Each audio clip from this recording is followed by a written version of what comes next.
ओम घृणी सूर्याय नमः। आप सभी का दिन शुभ और मंगलमय हो और भगवान श्री सूर्य नारायण जी आपकी सभी मनोकामनाएं पूर्ण करें। आज सुनिए ज्येष्ठ मास महात्म्य का अध्याय 10। आज के अध्याय में आप जानेंगे सिद्धार्थ सप्तमी व्रत के उद्यापन की विधि, ब्रह्मा द्वारा कहा गया भगवान सूर्य का नाम स्तोत्र और जम्बू द्वीप में सूर्य नारायण की आराधना के 3 प्रमुख स्थान, दुर्वासा मुनि का सांब को शाप देने का वर्णन। उद्यापन की विधि बताते हुए श्री ब्रह्मा जी बोले, याज्ञवल्क्य, सिद्धार्थ सप्तमी व्रत के अनंतर दूसरे दिन स्नान, पूजन, जप तथा हवन आदि करके भोजक, पुराणवेत्ता और वेद पारंगत ब्राह्मणों को भोजन कराकर लाल वस्त्र, दूध देने वाली गाय, उत्तम भोजन तथा जो पदार्थ अपने को प्रिय हो वे सब मध्याह्न काल में भोजकों को दान देने चाहिए। यदि भोजक न प्राप्त हो सके तो पौराणिक को, और पौराणिक न मिल सके तो साम वेद जानने वाले मंत्रविद ब्राह्मण को वे सभी वस्तुएं देनी चाहिए। मुने, यह सिद्धार्थ सप्तमी के उद्यापन की संक्षिप्त विधि है। इस प्रकार भक्ति पूर्वक 7 सप्तमी का व्रत करने से अनंत सुखों की प्राप्ति होती है और 10 अश्वमेध यज्ञ का फल भी प्राप्त होता है। इस व्रत से सभी कार्य सिद्ध हो जाते हैं। गरुड़ को देखकर सर्प आदि की तरह कुष्ठ आदि सभी रोग इसके अनुष्ठान से दूर भागते हैं। व्रत, नियम तथा तप करके 7 सप्तमी को व्रत करने से मनुष्य विद्या, धन, पुत्र, भाग्य, आरोग्य और धर्म को तथा अंत समय में सूर्य लोक को प्राप्त करता है। इस सप्तमी व्रत की विधि का जो श्रवण करता है अथवा उसे पढ़ता है वह भी सूर्य नारायण में लीन हो जाता है। देवता और मुनि भी इस व्रत के महात्म्य को सुनकर सूर्य नारायण के भक्त हो गए हैं। जो पुरुष इस आख्यान का स्वयं श्रवण करता है अथवा दूसरे को सुनाता है वे दोनों सूर्य लोक को जाते हैं। रोगी यदि इसका श्रवण करे तो रोग मुक्त हो जाता है। इस व्रत की जिज्ञासा रखने वाला भक्त अभिलषित इच्छाओं को प्राप्त करता है और सूर्य लोक को जाता है। यदि इस आख्यान को पढ़कर यात्रा की जाए तो मार्ग में विघ्न नहीं आते और यात्रा सफल हो जाती है। जो कोई भी जिस पदार्थ की कामना करता है वह उसे निश्चित ही प्राप्त कर लेता है। गर्भिणी स्त्री इस आख्यान को सुने तो वह सुख पूर्वक पुत्र को जन्म देती है। बंध्या अर्थात बांझ अगर इसे सुने तो संतान प्राप्त करती है। याज्ञवल्क्य, यह सब कथा सूर्य नारायण ने मुझसे कही थी तथा मैंने आपको सुना दी और अब आप भी भक्ति पूर्वक सूर्य नारायण की आराधना करें जिससे सभी पातक यानी पाप नष्ट हो जाएं। उदित होते ही जो अपनी किरणों से संसार का अंधकार दूर करके प्रकाश फैलाते हैं वे द्वादश आत्मा सूर्य नारायण ही जगत के माता, पिता तथा गुरु हैं। अदिति पुत्र भगवान सूर्य आप पर प्रसन्न हो। ब्रह्मा जी आगे बोले, याज्ञवल्क्य, भगवान सूर्य जिन नामों की स्तुति से प्रसन्न होते हैं मैं उनका वर्णन करता हूँ, तुम ध्यान पूर्वक सुनो। नित्य, रवि, अर्क, भानु, भास्कर, मतंग, मार्तंड तथा विवस्वान नामों से युक्त भगवान सूर्य को मेरा नमस्कार है। आदिदेव, रश्मिमाली, दिवाकर, दीप्त, अग्नि तथा मिहिर नामक भगवान आदित्य को मेरा नमस्कार है। हे अदिति के पुत्र भगवान सूर्य, आप प्रभाकर मित्र, गोपति अर्थात किरणों के स्वामी तथा दिक्पति नाम वाले हैं। आपको मेरा नित्य नमस्कार है। धाता, विधाता, अर्यमा, वरुण, पूषा, भग, मित्र, पर्जन्य, अंशुमान नाम वाले भगवान सूर्य को मेरा प्रणाम है। हितकृत अर्थात संसार का कल्याण करने वाले, धर्म, तपन, हरि, हरिताश्व अर्थात हरे रंग के अश्वों वाले विश्वपति भगवान सूर्य को नित्य मेरा नमस्कार है। विष्णु, ब्रह्मा, त्रयंबक अर्थात शिव, आत्मस्वरूप, सप्त सप्ती, हे सप्त लोकेश आपको मेरा नमस्कार है। अद्वितीय, एक चक्र रथ अर्थात जिनकी रथ में एक ही चक्र है। ज्योतिषपति, हे सर्व प्राण भृत, सभी प्राणियों का भरण पोषण करने वाले आपको मेरा नित्य नमस्कार है। समस्त प्राणी जगत का हित करने वाले, शिव और आरती हर अर्थात दुख विनाशी, पद्म प्रबोध अर्थात कमलों को विकसित करने वाले, वेद आदि मूर्ति भगवान सूर्य को नमस्कार है। प्रजापतियों के स्वामी महर्षि कश्यप के पुत्र आपको नमस्कार है। भीम पुत्र तथा पावक नाम वाले तारासुत आपको नमस्कार है, नमस्कार है। धिषण, कृष्ण, अदिति पुत्र तथा लक्ष्य नाम वाले भगवान सूर्य को बार बार नमस्कार है। श्री ब्रह्मा जी ने कहा, याज्ञवल्क्य, जो मनुष्य सायंकाल और प्रातः काल इन नामों का पवित्र होकर पाठ करता है, वह मेरे समान ही मनोवांछित फलों को प्राप्त करता है।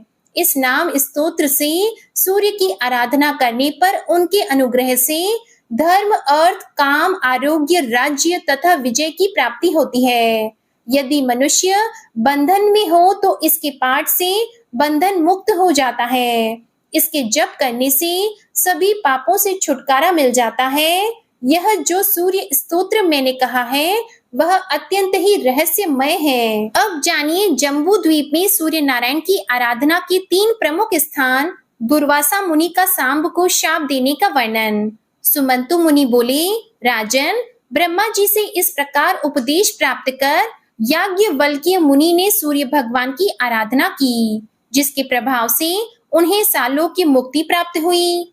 अतः भगवान सूर्य की उपासना करके आप भी उस देव दुर्लभ मोक्ष को प्राप्त कर सकेंगे। तब राजा शतानीक ने पूछा, मुनि, जम्बू द्वीप में भगवान सूर्य देव का आदि स्थान कहाँ है, जहाँ विधि पूर्वक आराधना करने से शीघ्र ही मनोवांछित फल की प्राप्ति हो सके? सुमंतु मुनि ने कहा, राजन, इस जम्बू द्वीप में भगवान सूर्य नारायण के मुख्य 3 स्थान हैं। प्रथम इंद्रवन है, दूसरा मुंडीर तथा तीसरा तीनों लोकों में प्रसिद्ध कालप्रिय नामक स्थान है। इस द्वीप में इन तीनों के अलावा एक अन्य स्थान भी ब्रह्मा जी ने बताया है, जो चंद्रभागा नदी के तट पर अवस्थित है, जिसको सांबपुर भी कहा जाता है।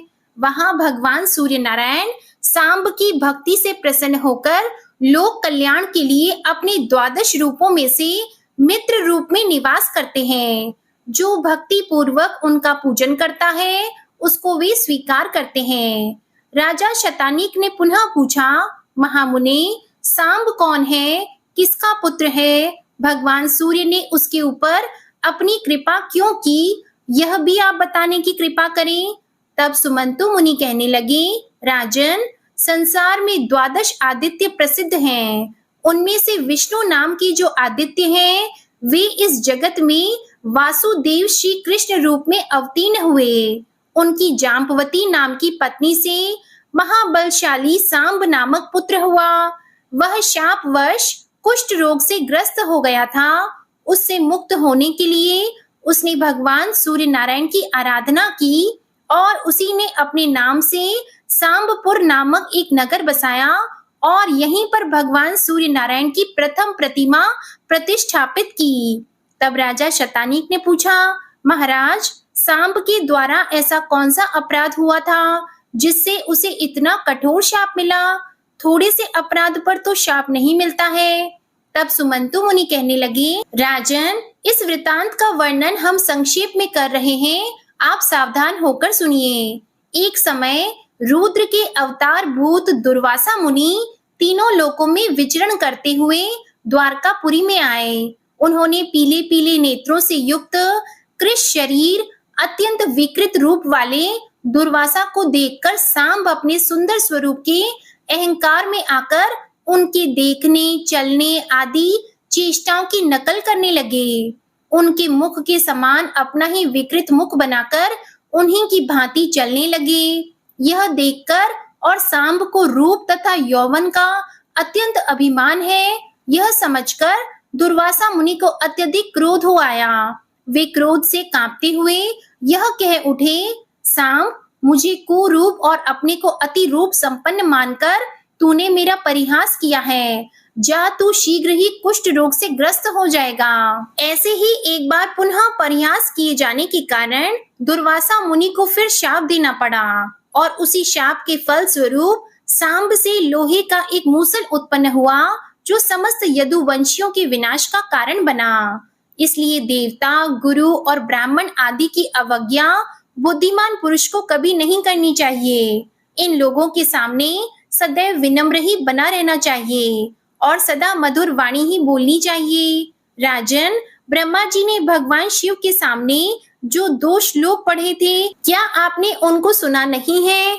इन श्लोकों का हिंदी अनुवाद है, जो धर्मात्मा है तथा जिसने सम्मान एवं क्रोध पर विजय प्राप्त कर ली है, विद्या से युक्त और विनम्र है, दूसरे को संताप नहीं देता, अपनी स्त्री से संतुष्ट है तथा पराई स्त्री का परित्याग करने वाला है, ऐसे मनुष्य के लिए संसार में किंचन मात्र भी भय नहीं है। पुरुष को चंद्रमा, जल, चंदन और शीतल छाया वैसा आनंदित नहीं कर पाते हैं जैसा आनंद उस हितकारी मधुर वाणी सुनने से प्राप्त होता है। राजन, इस प्रकार दुर्वासा मुनि के शाप से सांब को कुष्ठ रोग हुआ था। इसके बाद उसने भगवान सूर्य नारायण की आराधना करके पुनः अपने सुंदर रूप तथा आरोग्य को प्राप्त किया और अपने नाम का सांबपुर नामक एक नगर बसाकर उसमें भगवान सूर्य को प्रतिष्ठापित किया था। जय श्री कृष्णा। आज का अध्याय यहीं समाप्त हुआ। अगले अध्याय में आप जानेंगे सूर्य नारायण भगवान की 12 मूर्तियों का वर्णन, देवर्षि नारद जी के द्वारा सूर्य के विराट रूप तथा उनके प्रभाव का वर्णन। अब आप सुनिए विष्णु चालीसा का पाठ। विष्णु सुनिए विनय सेवक की चित लाए, कीरत कुछ वर्णन करो दीजिए ज्ञान बताए। नमो विष्णु भगवान खरारी, कष्ट नशावन अखिल बिहारी। प्रबल जगत में शक्ति तुम्हारी, त्रिभुवन फैल रही उजियारी। सुंदर रूप मनोहर सूरत, सरल स्वभाव मोहनी मूरत। तन पर पीतांबर अति सोहत, बैजंती माला मन मोहत।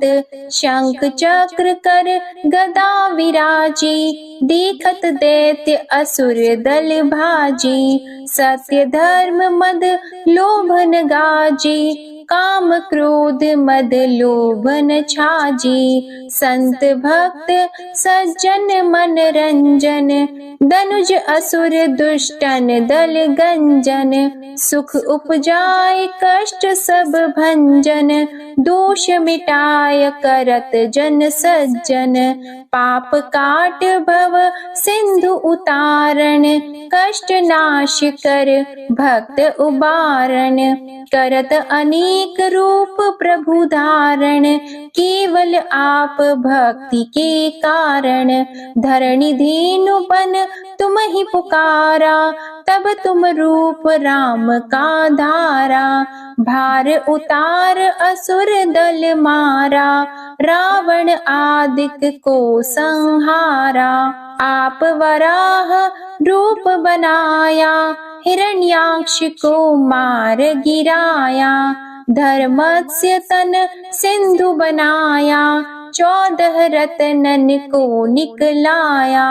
अमिलख असुरन द्वंद मचाया, रूप मोहिनी आप दिखाया। देव को अमृत पान कराया, असुरन को छवि से बहलाया। कूर्म रूप धर सिंधु मझाया, मंदराचल गिरि तुरत उठाया। शंकर का तुम फंद छुड़ाया, भस्मासुर को रूप दिखाया। वेदन को जब असुर डुबाया, कर प्रबंध उन्हें ढूंढवाया।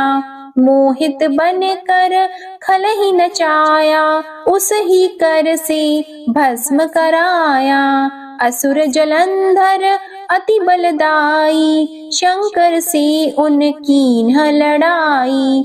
हार पार शिव सकल बनाई, कीन सती से छल खल जाई। सुमिरन कीन तुम्हें शिव रानी, बतलाई सब विपत कहानी, तब तुम बने मुनीश्वर ज्ञानी। वृंदा की सब सुरति भुलानी, देख तीन धनुज शैतानी। वृंदा आए तुम्हें लपटानी, हो स्पर्श धर्म क्षति मानी। हना असुर उर शिव शैतानी, तुमने ध्रुव प्रहलाद उबारे। हिरणाकुश आदिक खल मारे, गणिका और अजामिल तारे। बहुत भक्त भव सिंधु उतारे, हरहु सकल संताप हमारे। कृपा करहु हरि सिरजनहारे, देखहु मैं निज दर्श तुम्हारे।